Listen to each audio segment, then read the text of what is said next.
Okay guys, I decided to post a video of my T9.1 Sniper for the reason when I was looking to purchase this marker.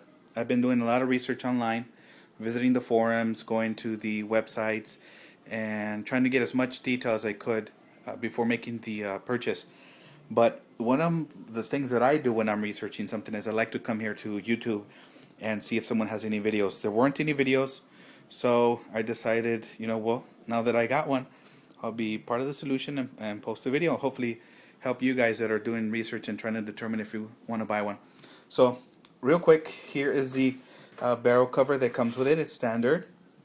Here's the bipod. One thing that I noticed, a little bit different from the bipod from the other ones I've seen, the feet are different. These are little plastic stubs where the other ones I've seen are kind of flat. Here is the mock suppressor. This is the Tiberius First Strike barrel. It's a .683 bore, and I understand this was actually done by Labco, although it is branded with Tiberius, but I heard it was something that they did together.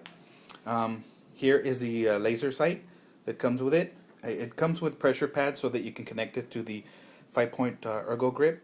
I don't have it on mine. The laser sight is pretty strong. You see that right there. Okay, and let's see. Here's just the standard grip. It comes with only one magazine. Kind of sucks, especially for the price. You think it'd be a little bit, at least an extra magazine. Here is the adjustable riser rail. This is awesome. So this basically allows you to compensate for the drop of the paintball. Really good. Basically you hear the clicks. You can adjust it. You can see that it's moving down. It's awesome. So I'm in the process of getting this zeroed out. I just need to find an area where I can do it. Okay. One observation, it is a little bit wobbly. I'm sure that could be fixed by probably tightening it a little bit more. The bipod is also a little bit wobbly. Everything else though is solid. Doesn't feel like it's gonna fall off. Or for the scope, I'm just worried of it being wobbly, because if I'm gonna zero the scope out and then have the wobble affect the accuracy, that's kind of a big deal. Here you have the ASA and the 13 cubic inch Ninja tank. You can get probably between 120 to 130 shots with this tank. You can see that it's 3000 psi. I have here a Ninja magnetic nipple cover. It does not come standard. I bought this separate. Okay, so here's the air stock. Okay, I think I've covered so far everything on this side. I talked about the silencer, the rifled barrel, the bipod, the 5-position ergo foregrip. These little panels, let's see if I can't remove it. I think I have to unscrew this and then slide it out. These panels come off so that you can put the pressure pads there that get connected to the laser sight. And let's see, on this other side we have the tactical flashlight. It's also pretty strong. Let's see, there you go. And that also comes with a pressure pad that you can put right there. Here you see is the little plate that covers where you can put in the hopper adapter, so you can do a hopper fed instead of a magazine fed. Okay, here's the stock. I'm going to show you the scope a little bit in case it helps. The scope is really cool. Like I said, I have the sun guard already installed, but the scope, you can change the color of the crosshairs. Okay, you can make them green or red. Let's see if I can pull this off.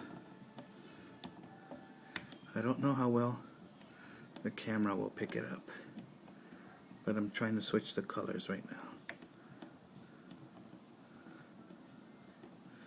Maybe when I post it, you guys will be able to see a difference.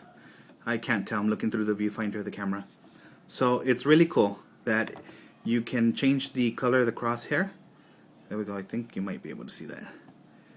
You can change the color. I understand green is better for daylight and red is better for nighttime, although of course depending on what you're looking at, that might vary. The scope is really cool. It's solid. I leveled it here. It has here the different ranges.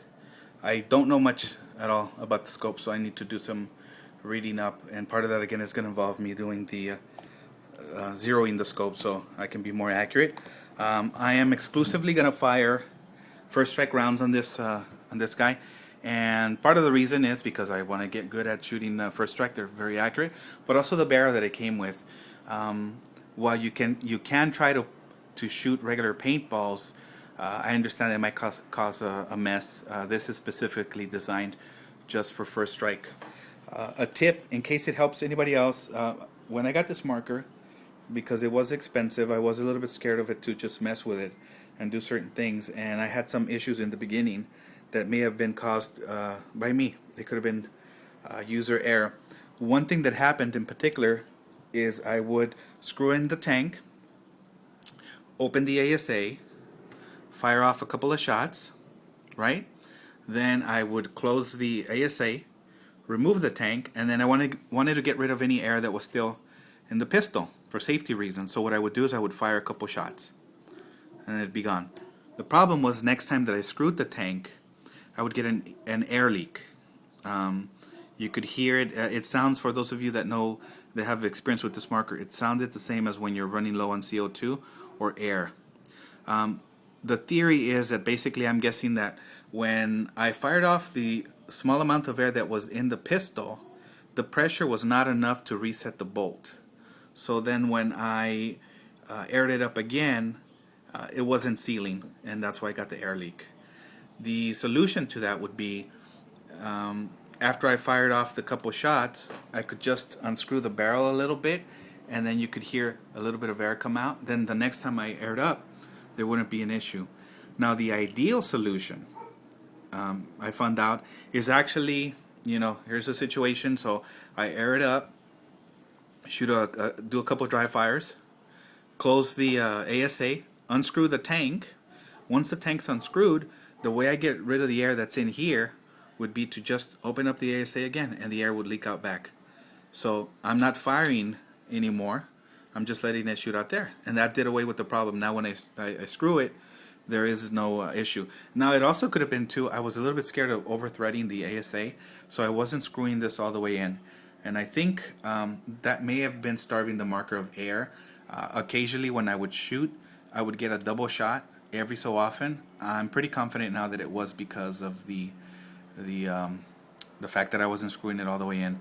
I know that because when I was screwing it before, the gauge would be like on the side, where now you can see it's perfectly centered. Okay, a little maintenance tip of the little bit that I know I want to share with you guys is when I took this marker apart and trying to troubleshoot, I got some Tech gun salve grease, and I used that and I put that on the air chamber. Okay, that was really good. And then I also got the Tech gun drops, which are pretty cool, and I used that. I put some drops, let's see if you can see it here, which is a velocity adjuster.